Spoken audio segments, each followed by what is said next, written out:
A revista Forbes, ali no início de abril, ela trouxe um novo ranking, como ela faz costumeiramente, e algo novo surpreendeu e chamou a atenção na revista Forbes, que apareceram alguns rostos novos, não simplesmente rostos novos que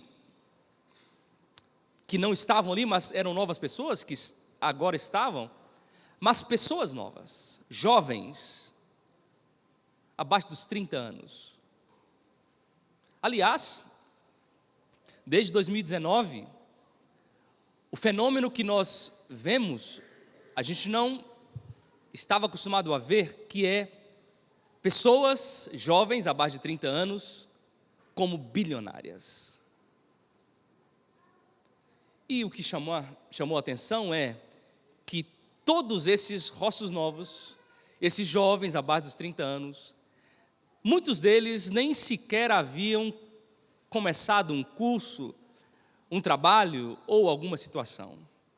Todos eles, desde 2019, estavam na lista dos bilionários porque haviam herdado uma fortuna. Aliás, se você olhar hoje, a gente jogar a régua da idade etária para além, até os 33 anos, dos 25 bilionários que nós temos, abaixo dos 33 anos, apenas 7 são que conseguiram fortunas através de algum trabalho, esforço ou resultado de algo que eles tenham feito na vida. Mas os demais são porque herdaram do pai, de uma família, e ali estão na lista dos bilionários. Como eu disse no início, quem não gostaria, não é? De receber uma boa herança. Mas eu vou dizer mais, quem não gostaria de também deixar uma boa herança, não é? Aqui nós temos pais, ou futuros pais, avós, que têm como motivação, e de coração não vejo nenhum problema, esse esforço de buscar, trabalhar, se esforçar, para deixar uma herança, um legado, um futuro melhor do que o pai e o avô tiveram na sua vida, na sua infância. Mas essa manhã eu quero falar para você, pai, mãe, avô, tio, jovem, porque os jovens também serão pais um dia, que você, sim, se quiser, deve se esforçar para proporcionar aos seus filhos, à sua futura geração, um bom futuro. Mas a principal herança que você deve deixar é a herança espiritual.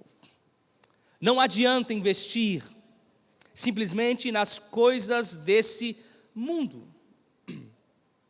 Eu falo isso porque muitas vezes o nosso foco é ganhar, investir, proporcionar um futuro para os nossos filhos pensando nessa terra, mas o nosso objetivo tem que ser a eternidade, porque isso de fato vai fazer a diferença. Por isso eu quero com isso ler o Salmo 78, nós vamos ler do verso 1 ao verso 8.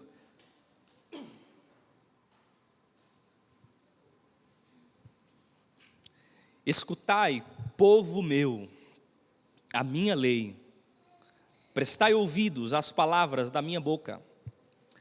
Abrirei os lábios em parábolas e publicarei enigmas dos tempos antigos. O que ouvimos e aprendemos, o que nos contaram nossos pais, não o encobriremos a seus filhos. Contaremos à vindoura geração os louvores do Senhor e o seu poder e as maravilhas que fez. Ele estabeleceu um testemunho em Jacó e instituiu uma lei em Israel. E ordenou a nossos pais que os transmitissem a seus filhos, a fim de que a nova geração os conhecesse. Filhos que ainda hão de nascer, se levantassem e, por sua vez, os referissem aos seus descendentes, para que pusessem em Deus a sua confiança e não se esquecessem dos feitos de Deus, mas lhe observassem os mandamentos e que não fossem como seus pais, geração obstinada e rebelde, geração de coração inconstante e cujo espírito não foi fiel a Deus. Eu confesso a você, desde o dia que eu comecei a preparar essa mensagem, que esse texto ele chamou a minha atenção. Claro, todo sermão deve chamar a atenção de um pastor, todo texto bíblico e toda mensagem pregada deve gerar no pregador uma mudança. Mas eu confesso que esta gerou em mim muitas decisões pessoais e decisões lá em nosso lar. Claro, não estou dizendo com isso que sou melhor do que você, mas que tenho lutas e desafios como vocês e que esse texto me ajudou a tomar estas decisões. Esse salmo, depois do Salmo 119, é talvez o maior salmo da Bíblia, talvez junto ali apenas com o Salmo 105 e 106. Esse salmo, ele trata de um salmo de sabedoria. O autor aqui, ele confirma os atos poderosos de Deus ao longo da história em favor do povo da aliança. Esse salmo, ele vai até o verso 72, e ele é dividido em 5 partes, mas essa manhã nós vamos trabalhar apenas a primeira parte, que vai do verso 1 ao verso 8, onde o salmista, ele motiva os pais da sua geração a transmitirem o conhecimento de Deus para os seus filhos, para a futura geração. Obviamente ele está retomando um mandamento bíblico, um mandamento de Deus. É curioso que já no primeiro versículo, a primeira palavra é uma palavra que dá essa intenção, escutai. Traz a importância. O versículo 2, ele usa 2 palavras aqui, a palavra parábola e a palavra enigma. Quando ele utiliza essas 2 palavras, e se você usa e estuda o conceito de parábola na Bíblia, é algo que é feito para ilustrar, e para que você possa entender a parábola, você precisa parar, prestar atenção, pegar os elementos, aplicar aos contextos, para que você chegue a um entendimento. Quando o salmista ele usa a palavra parábola, ele está dizendo para nós que o que ele vai escrever é algo que precisa da nossa atenção. E quando ele usa a palavra enigma também, ele está reforçando esse conceito. A palavra enigma aqui não aparece porque há dificuldade para alguém entendê-la, mas sim pelo fato de serem analisadas. É preciso parar, é preciso prestar atenção, é preciso analisar cada palavra que o salmista nos apresenta aqui no Salmo 78. É isso que nós vamos fazer essa manhã. Claro que não vamos analisar todas as parábolas ou as palavras, mas vamos analisar 3 conceitos, 3 ideias que o salmista nos apresenta. A primeira ideia que eu quero analisar com a igreja é que eu e você temos o dever de transmitir à nova geração o conhecimento de Deus. É isso que ele diz, lá no verso 5, ele diz isso, olha só, vou repetir, ele estabeleceu um testemunho em Jacó, instituiu uma lei em Israel, ele quer em Deus, e ordenou a nossos pais que transmitissem a seus filhos. É uma ordem, é uma lei. E Asaf, o autor do Salmo, ele está chamando a atenção da sua geração, dos pais da sua geração, para que entendessem que Deus havia deixado a eles um dever. É por isso que ele diz, e ele usa aqui palavras, né? Escutai, povo, preste atenção, Deus ordenou, dei ouvidos, não encubra, conte. Claramente dizendo para nós que Deus deixou o dever, me permita usar a palavra obrigação, de nós pais, irmãos, de falar de Deus para os nossos filhos. É o que o salmista nos ensina, há um dever. E amigos, esse dever não está apenas aqui, Deus já disse lá em Êxodo, não é? É preciso falar para os nossos filhos. Eu vou dizer uma coisa para você, o futuro de uma nação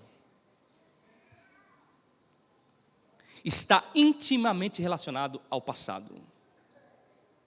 O futuro da igreja está intimamente ligado e relacionado ao passado da igreja.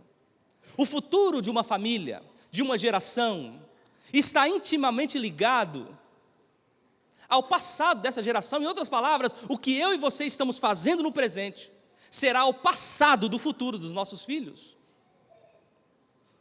O que eu e você estamos fazendo no presente vai ser a base dos nossos filhos, para que eles possam ter, no mínimo, um fundamento para escolherem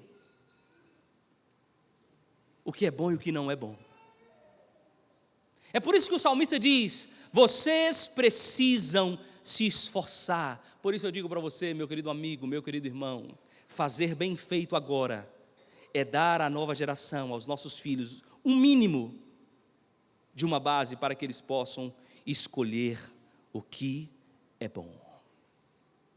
E o salmista, ele é bem claro aqui, porque ele diz o seguinte: a responsabilidade que eu estou falando não é de nós líderes, claro, os sacerdotes, os levitas, eles têm a sua responsabilidade, mas o salmista aqui, irmãos, ele traz a responsabilidade para o pai. Você, pai, tem uma responsabilidade, e é isso que o salmista vai trabalhando aqui, da responsabilidade do pai. E eu vou dizer para você, hoje, infelizmente, no mundo que a gente vive, a responsabilidade dos pais, ou do pai, está minada. E eu quero aqui, não há preconceito, claro que a mãe é fundamental, mas pais, homens, você precisa assumir a sua responsabilidade de ser um sacerdote da sua família. Eu sei que existem diversas famílias e no contexto que nós vivemos, famílias que não têm a figura masculina, nesse caso a mãe, talvez não tenha a figura do pai, da mãe, o avô. Mas entenda a figura do pai, eu sei que aqui nós temos muitos pais. Você precisa assumir a responsabilidade da condução espiritual do teu lar. Você precisa assumir a responsabilidade, porque Deus está dizendo para você, é um dever teu, transmitir o conhecimento de Deus aos seus filhos. Por isso precisamos assumir esta responsabilidade. Eu trouxe aqui uma citação, olha o que diz John Knox: vocês são bispos e reis, a mulher, os filhos, os servos e a família de vocês são o seu bispado e responsabilidade. De vocês será requerido a instrução constante dos filhos, no verdadeiro conhecimento de Deus, com cuidado e diligência, o estudo para estimular neles a virtude e para reprimir o vício. Assim digo que vocês devem fazê-los participantes na leitura, na exortação, nas orações em conjunto, que eu gostaria de ver acontecer em cada casa, ao menos uma vez ao dia. John Knox é o pai do presbiterianismo, ele escreveu isso no século XVI. Paulo, não é, já nos alertou, e ele diz: mas se alguém não cuida dos seus, especialmente de sua família, tem negado a fé e é pior do que um descrente. Por isso, pais, o salmista está dizendo para mim e para você que nós temos uma responsabilidade.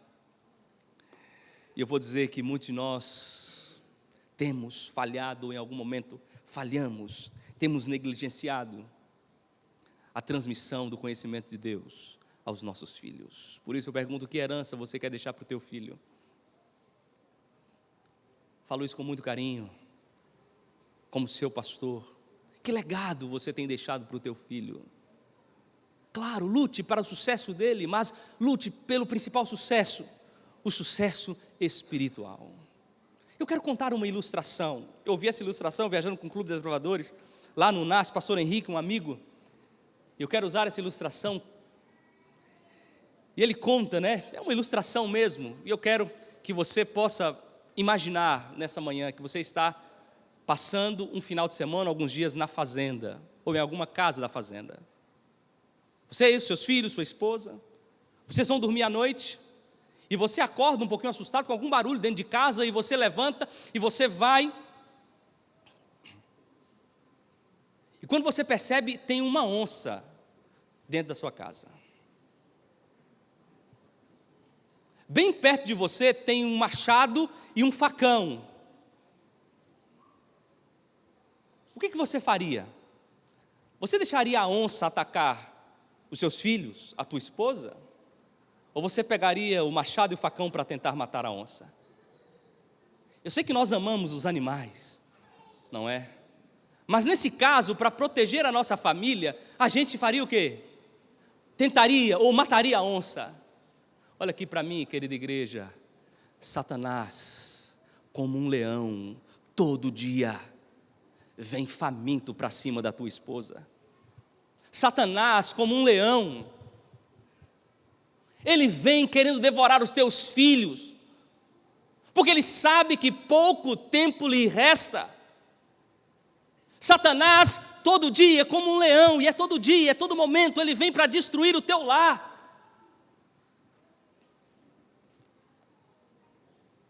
Por isso Deus está dizendo para nós: ei, pai, mãe, assuma a responsabilidade de transmitir aos seus filhos o conhecimento de Deus.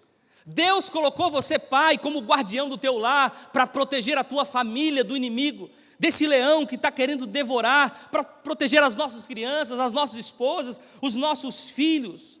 E Ele nos deixou uma arma, a arma da oração, a arma da palavra de Deus. Mas existem em nossos dias famílias sendo devoradas diariamente pelo inimigo. Existem famílias diariamente sendo destruídas pelo inimigo. Sabe por quê? Porque não tem homens se levantando para proteger o lar. Existem homens que passam mais tempo no videogame do que lendo a palavra com seus filhos. Existem homens que passam mais tempo no entretenimento do que reunindo a família para estudar a palavra. Lembre, o inimigo quer destruir o teu lar, a tua família, a tua esposa, os teus filhos. Esse é um pecado eterno. Esse é um pecado de consequências eternas, melhor dizendo. Não podemos falhar em ensinar nossos filhos. Devemos trazer tudo que está ao nosso alcance para ensiná-los sobre Deus. Transmitir é um dever. Segunda lição, ou segundo ponto que precisamos analisar: ensinar o quê, pastor? Eu já citei enquanto estava falando da transmissão. Mas o salmista diz para nós que devemos transmitir o que ouvimos, o que aprendemos, o que nos contaram os nossos pais. É o que ele diz aqui no verso 3 e 4. O que ouvimos e aprendemos, o que nos contaram nossos pais, não o encobriremos aos nossos filhos. Não encobrir o quê? As maravilhas de Deus, os feitos de Deus, o poder de Deus ao longo da história. E com que propósito Deus deixou esse mandamento? E com que propósito Asaf está relembrando aqui, para que os pais não pudessem encobrir e que os pais pudessem contar, para que a nova geração conhecesse a Deus e pusessem em Deus a sua confiança, para que eles não esquecessem de Deus, para que eles pudessem ser fiéis aos mandamentos de Deus, para que eles não fossem rebeldes com um coração inconstantes. Pais e mães, nós temos um privilégio que Deus nos deu, de ensinar nossos filhos a conhecer a Deus e a sua palavra. As histórias da palavra de Deus precisam ser contadas aos nossos filhos. A vida dos nossos filhos precisam ser fundamentadas na história bíblica. Por que eu estou dizendo isso? Porque é isso que vai fundamentá-los. Se você é pai, você sabe dos desafios que nós temos nessa geração. Se você é pai, você sabe das lutas. Eu falo porque eu sei das minhas lutas, e eu olho para a educação da Mariana e da Laura, e eu fico, Deus, é só o Senhor, porque eu não tenho condição de educá-las. Esses dias, só contando, abrindo aqui para vocês, Mariana fez uma oração lá em casa, só para você entender, e os pais aqui de crianças jovens, ou adolescentes, ou crianças mesmo, vão entender. Porque tem coisa que você não ensina, não fala, e a sua criança chega em casa sabendo. Mas a Mariana orou e disse, papai do céu, obrigado porque eu gosto de tatuagem, de dança e de festa. Eu assustei, não falei nada. Mas estou dizendo isso, irmãos, que é desafiador, sim ou não? Falei, gente, onde essa menina aprendeu esse negócio? Na escola não foi, professor? Na escola sabatina não foi, não sei. Lá em casa também não. Mas, amigos, eu estou dizendo isso para dizer para você que é desafiador. E se não for Deus, se a vida dos nossos filhos não estiver fundamentada em Deus, nós vamos deixá-los serem devorados pelo leão, que é o inimigo. A mídia, a ciência já nos diz os desafios dessa geração, uma geração ansiosa. Quantos desafios, é por isso, amigos, que eu quero desafiar a contar sobre Deus, a falar sobre Deus, a ensinar sobre Deus, porque é Deus que vai ser o fundamento da vida deles. E eu vou dizer algo, você diz, pastor, como eu vou ensinar? Como eu vou falar? Como eu vou transmitir esse conhecimento? A igreja cristã, amigos, ao longo da história, ela tem acreditado, e claro, fundamentado na palavra de Deus, que o culto em família é um dos melhores e mais proveitosos meios de declarar e de transmitir o conhecimento à nova geração. O culto familiar. Se eu fizesse uma pesquisa aqui hoje, quantos têm realizado o culto familiar? Eu imagino que a resposta seria surpreendente. Olha o que diz Ellen G. White. Toda família deve realizar o culto diário, reconhecendo que Deus é o princípio da sabedoria. Pais, se vocês educarem os filhos para viverem apenas para esta vida, eles não farão nenhum preparo para a eternidade, morrerão como viveram, sem Deus. Joseph Kidder. O culto familiar tem o objetivo de permitir que os integrantes da família adorem a Deus juntos e aprendam mais sobre seu caminho, transmissão do conhecimento. As crianças devem aprender a adorar o Pai Celestial desde seus primeiros anos, para que possam ter respeito por Ele quando crescerem. Elas precisam aprender a respeitá-lo e reconhecê-lo como Criador, Senhor, Salvador, Santo e honrado em tudo o que dizem e fazem. Joel Beck, ele diz, o chefe da família que olha a figura do pai, o chefe da família que conduz o lar a Deus, na fidelidade à aliança, e ele diz aqui o culto familiar, entre parênteses, talvez seja a forma mais significativa, usada por Deus, como um instrumento da graça salvadora. É preciso transmitir o conhecimento de Deus, é preciso contar aos nossos filhos, não podemos encobrir as verdades de Deus. Como disse o autor aqui, é um instrumento de graça salvadora na vida dos nossos filhos. Olha o que diz essa pesquisa, amigos, para chamar a sua atenção. 32% dos filhos, está aqui no Instituto Barna, 32% dos filhos de famílias cristãs aceitam Jesus como Salvador entre os 5 e 13 anos de idade. 4% entre 14 e 18 e 6% após os 19 anos. Isso torna imperativo que as famílias façam tudo que está ao seu alcance para alcançar os seus filhos. Apenas um terço dos adolescentes entrevistados, aqui é um outro dado, e eu vou trazer um outro slide para complementar esse dado, apenas um terço dos adolescentes entrevistados desejava permanecer na igreja após se tornarem independentes. É um desafio que nós temos hoje. Mas pega o primeiro, 5 aos 13, pega esse outro de uma outra pesquisa sobre família. Crianças cujos pais se preocupam com o desenvolvimento espiritual delas têm maior probabilidade de permanecer na igreja. Olha só. Se você quer que o teu filho permaneça na igreja, você precisa transmitir o conhecimento de Deus. Alguém pode aqui resumir, né? E há um pensamento equivocado, errado, e eu vou falar disso no final, com uma ilustração, com uma história. Mas existe um pensamento de que, olha lá, fulano é líder da igreja, todo dia o filho dele estava na igreja, todo dia estava na lição da escola sabatina, participava do clube dos provadores, e o filho saiu da igreja. Esse é um pensamento equivocado, errado, que nós não podemos generalizá-lo e tentar trazer um alívio para a nossa negligência de investimento nas estruturas da família. O importante é fazer o nosso melhor, porque as próprias pesquisas dizem, aqueles que investem nos seus filhos na área espiritual, eles têm uma probabilidade maior de ficar na igreja. Precisamos, amigos, investir. Eu acrescentaria a respeito do culto familiar, o estudo da lição da escola sabatina. Você precisa investir. Tem pais que negligenciam a assinatura da lição, negligenciam o ensino de Deus. Pais, nós precisamos tomar uma decisão. É fácil? Não. É simples? Não. Tirar tempo para ensinar os nossos filhos não é fácil.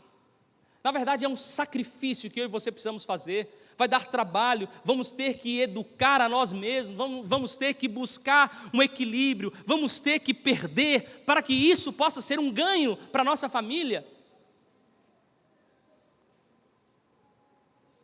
O culto familiar precisa ser restaurado lá no nosso lar. Como eu disse, não é simples estabelecer um horário, porque nós temos diversos fatores que impedem e atrapalham. Mas eu diria que nós falhamos mais por negligência do que por falta de tempo. Mas você, pai, precisa ver a sua agenda e falar, lá em casa o culto será pela manhã. Talvez aqui nós temos alguns que conseguem fazer a agenda de trabalho. Se você consegue fazer a sua agenda de trabalho, não saia de casa sem reunir a sua família para encontrar com o Senhor. Se você tem que sair cedo, seus filhos são pequenos, estão dormindo, você precisa entender que, fale com a sua esposa, faça um culto com eles, mas à noite nós vamos reunir com a família. É preciso trabalhar, é preciso perder algumas coisas, às vezes vai perder dinheiro, porque você está reorganizando a família. Talvez você saia para trabalhar cedo, você faz sua agenda e fala assim, não, mas 8 horas da manhã eu volto para que eu possa fazer o culto com vocês. Vai perder talvez um dinheiro, uma situação, um atendimento, mas você está priorizando a herança eterna na vida dos seus filhos. Precisamos, amigos, colocar marcos. Eu vou adiantando, porque o nosso tempo está passando. Olha o que diz Ellen White sobre essa questão do esforço. Deus não poderá guardar do mal os filhos, se os pais com ele não cooperarem. Corajosa e alegremente devem os pais empreender, olha a palavra, empreender sua obra, levando-a avante com incansáveis esforços. Você precisa se esforçar, você precisa estabelecer uma agenda. Tal é uma obra de não pequena grandeza e importância, e que requer ardoroso pensamento e oração, não menos que esforço paciente e perseverança. É esforço. Talvez vai perder dinheiro, vai perder tempo, mas eu quero dizer uma coisa para vocês: os filhos valem tudo que nos custam. Os filhos valem tudo que nos custam. O maior investimento que você pode deixar na vida do teu filho é o investimento espiritual. Eles precisam ser próximos, prósperos espiritualmente. O salmista então diz que é um dever transmitir a nova geração. O salmista diz que devemos transmitir o que aprendemos, o que contaram os nossos pais sobre Deus, com um único propósito: ajudar a nova geração a viver uma vida segundo o coração de Deus. Ajudar a nova geração a evitar os erros do passado. É só você olhar, não é, o salmista, verso 30, verso 33, verso 62, verso 63, ele fala dos resultados de falhar em falar de Deus para os filhos. Verso 36 e 37, ele até fala, eles até falavam, mas não viviam, vinham à igreja, mas a sua vida espiritual e pessoal se resumia à igreja. Queridos pais, o salmista está dizendo para nós que nós temos o dever de transmitir o conhecimento de Deus para que os nossos filhos não possam errar como outros erraram no passado. O salmista está falando para nós que nós devemos transmitir o conhecimento para os nossos filhos para fundamentar a fé deles, a vida deles, para que as escolhas dele do futuro sejam escolhas com base em Deus. O salmista está falando para nós, para que eles, os nossos filhos, possam ter uma vida mais próspera.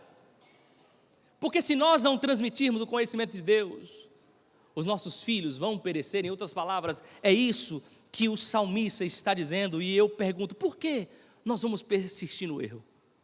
Por que nós vamos assistir o fracasso espiritual da nossa família? Por que não priorizar a Deus no nosso lar? Por que não ajustar a nossa agenda para ensinar sobre Deus para os nossos filhos? Por quê? E eu vou dizer uma coisa, irmãos, quantas bênçãos nós temos perdido ou impedido de serem derramadas sobre a nossa família, porque nós não temos seguido esse ordenamento, essa ordem de Deus, de falar dos nossos filhos a respeito de Deus. Quantas bênçãos!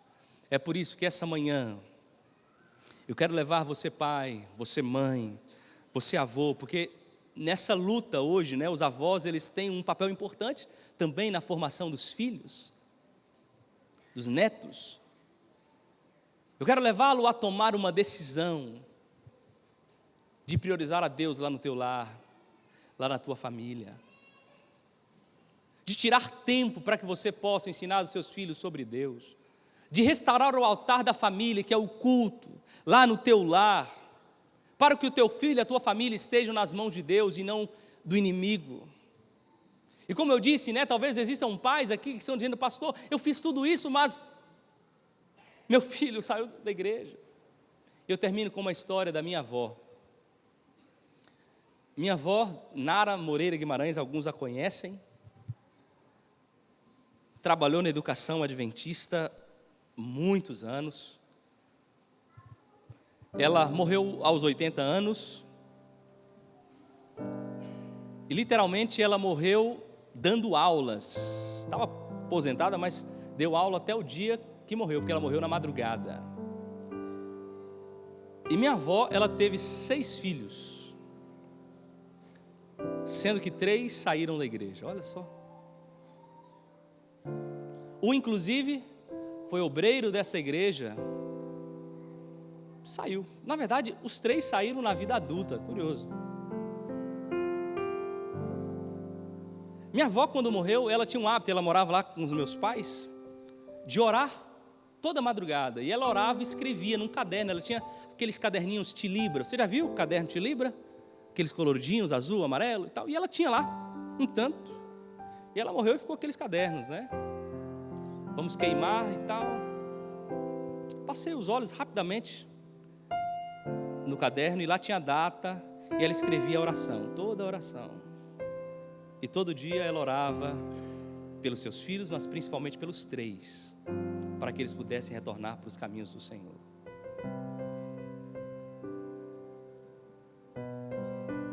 Ela tinha feito tudo para que os seus filhos pudessem permanecer nos caminhos do Senhor. E eu vou contar um detalhe. Minha avó aposentou, ela dava aula, mas ela dava aula de graça. Ela aposentou com um bom cargo no estado. E o 13º dela, irmãos, era todo para assinatura da lição e compra da meditação matinal para toda a sua família. E qual era toda a sua família? Os filhos, as noras e genros, os netos, se os netos fossem casados, as esposas dos netos, os bisnetos. E aí chegava a quase 50. Até eu, pastor já, lá em Aimorés ainda, eu não pagava minha assinatura, né? Minha avó mandava, já chegava lá no endereço, a lição minha, da Tairine e a meditação matinal do ano. Interessante, não é? Mas era o hábito dela. Aí alguém pode olhar para a vida da dona Nara e falar assim: ela fracassou. O que ela fez não adiantou nada.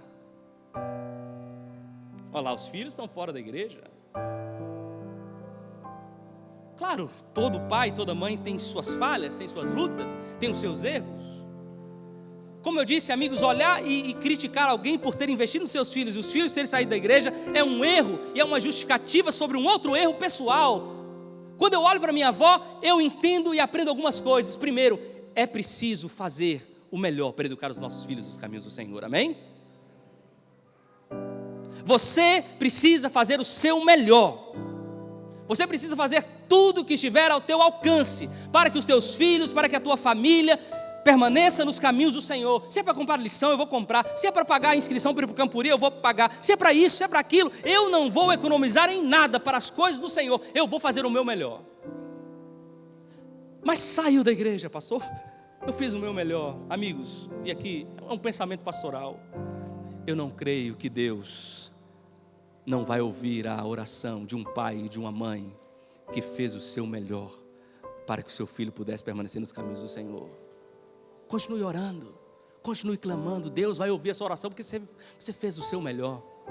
Por que eu estou contando essa história? Para dizer e apelar a você, pai e mãe, para que você faça o seu melhor pela vida espiritual do seu filho. Faça o seu melhor no tempo para um culto. Faça o seu melhor no investimento financeiro nas coisas de Deus. Para quando chegar lá na frente, como diz o rei Salomão, ensine a criança, ele não vai esquecer mais desses ensinamentos, porque essa é a ideia do Salmo, não é? Mesmo que sair, ele não vai se esquecer. A graça de Deus vai alcançá-lo. Faça o seu melhor. Eu disse no início dessa mensagem que eu tomei decisões, e a decisão que eu tomei ao preparar essa mensagem, que eu vou fazer o meu melhor para educar a minha família nos caminhos do Senhor. E você? Qual é a sua decisão essa manhã? Faça o seu melhor. Eu não sei qual vai ser as escolhas que as minhas filhas farão no futuro, mas a minha oração do presente, o meu investimento no presente será no melhor que for possível, para que elas escolham no futuro os caminhos do Senhor. Por isso decida essa manhã, igreja, fazer o seu melhor. Eu tenho um último texto, o Lar Adventista, página 324. Podeis pensar, pais, que não tendes tempo para fazer tudo isso, mas deveis tomar tempo para fazer vossa obra na família, pois do contrário, Satanás suprirá o que falta. Cortai fora de vossa vida tudo que impeça a execução dessa obra, e educai vossos filhos segundo a ordem de Deus. Negligenciai tudo que for de natureza temporal, mas mostrai-vos satisfeitos em viver economicamente. Restringi vossas necessidades, mas não pelo amor de Cristo. Não negligencieis o ensino religioso vosso próprio e de vossos filhos. É um dever, é uma decisão, e eu repito, os filhos valem tudo o que nos custam. Todo esforço será recompensado na eternidade. Que Deus possa nos abençoar, que Deus possa nos ajudar a priorizar esse ensino, a tirar o tempo necessário para que isso possa acontecer. A Esté vai cantar uma bênção final. Eu quero que você, enquanto ouvir esta bênção, que você possa tomar posse dessa bênção. Que você, ao ouvir esta bênção, que você possa aí fazer uma oração pessoal de entrega da sua vida a Deus. Que você, ao ouvir esta bênção, que você possa tomar decisões na tua vida. Eu vou desafiar você, pai e mãe, hoje à tarde. Hoje não há nenhum programa, a não ser o Desbravador, Aventureiros, que talvez não vá atrapalhar algum momento para que você, pai e mãe, possa dedicar um tempo para tomar decisões em relação à vida espiritual da sua família. Sente hoje à tarde e já tome algumas decisões. vai ser assim, vai ser assado, eu vou me esforçar, o inimigo vai tentar tirar e desafiar você e tirar o teu tempo, mas persevere. Se falhar um dia, reanime-se e vai tentando corrigir e ajustar a sua vida para que a sua família seja salva. Que Deus nos abençoe.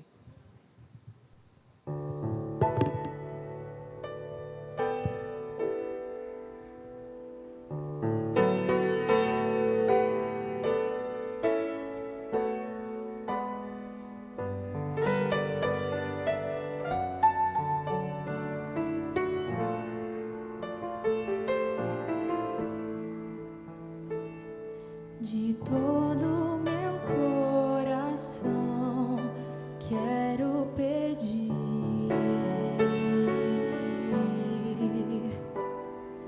que Deus possa vir morar em tua vida, que te guarde ao entrares ou saíres de qualquer lugar, proteja o que é teu, te faça crescer e prosperar, que seja o teu viver só do Senhor.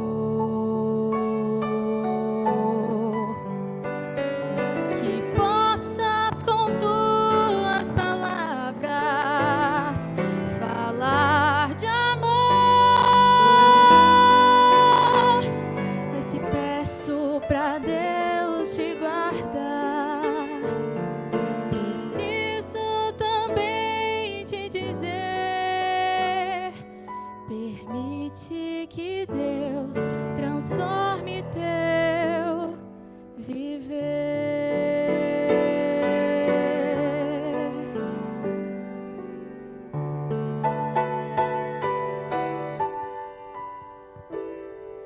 De todo meu coração quero pedir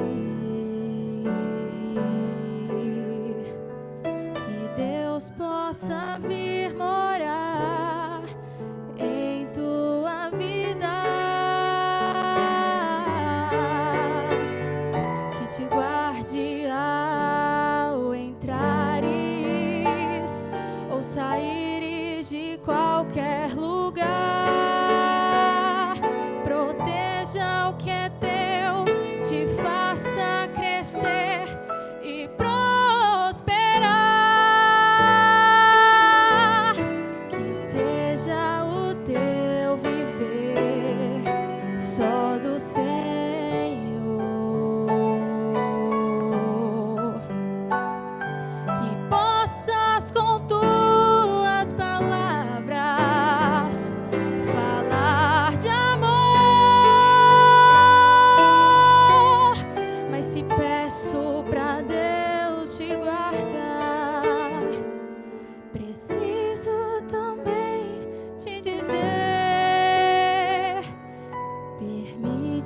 que Deus transforme teu viver,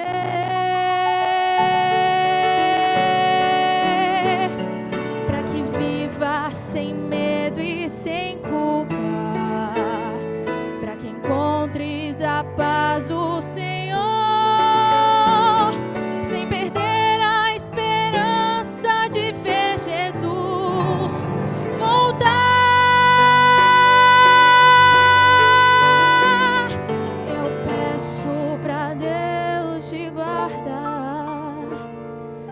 Preciso também te dizer, permite que Deus transforme teu viver.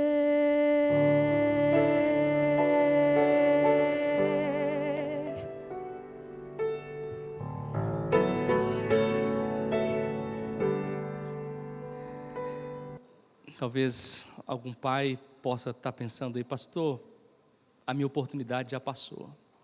Meus filhos já estão grandes, estão longe. Como eu disse, Deus não é um Deus mau e eu confio na graça de Deus. ore para a graça de Deus se manifestar em tua vida e na vida da tua família. Vamos ficar em pé, vamos orar.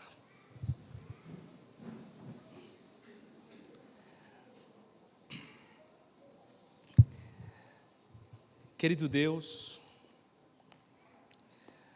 aqui estamos, Senhor, na tua santa presença.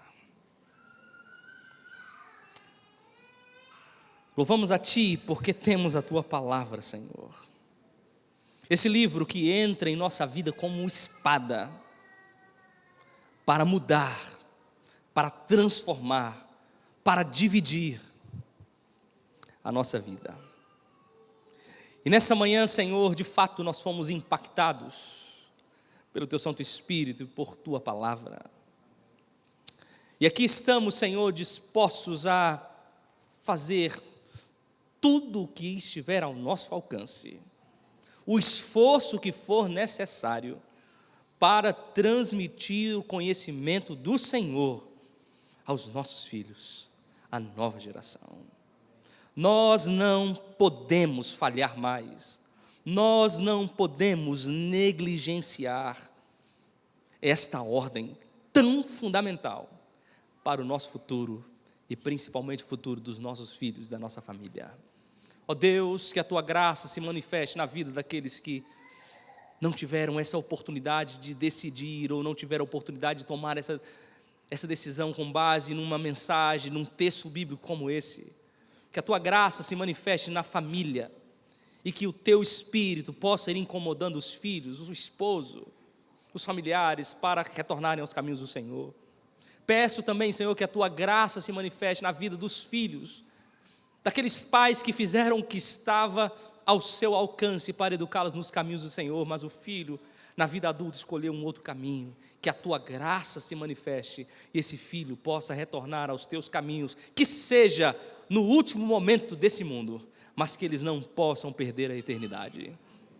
Mais uma vez eu peço a Tua bênção para cada um de nós e para a nossa igreja. Nós oramos no nome de Jesus. Amém. Que Deus abençoe. Até amanhã, às 5:30 da manhã.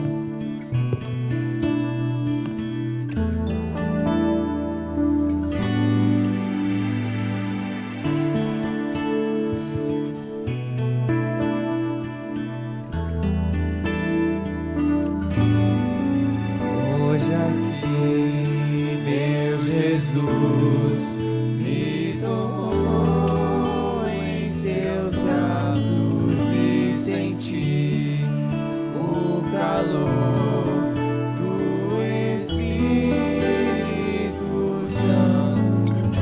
Vou em paz, pois meu Deus ao meu lado vai ficar. E em breve sua face eu verei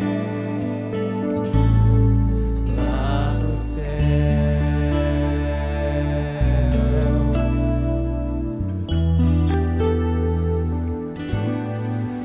Hoje aqui, meu Jesus me tomou em seus braços e senti o calor do Espírito Santo. Vou em paz, pois o meu Deus ao meu lado vai ficar. E em breve sua face eu verei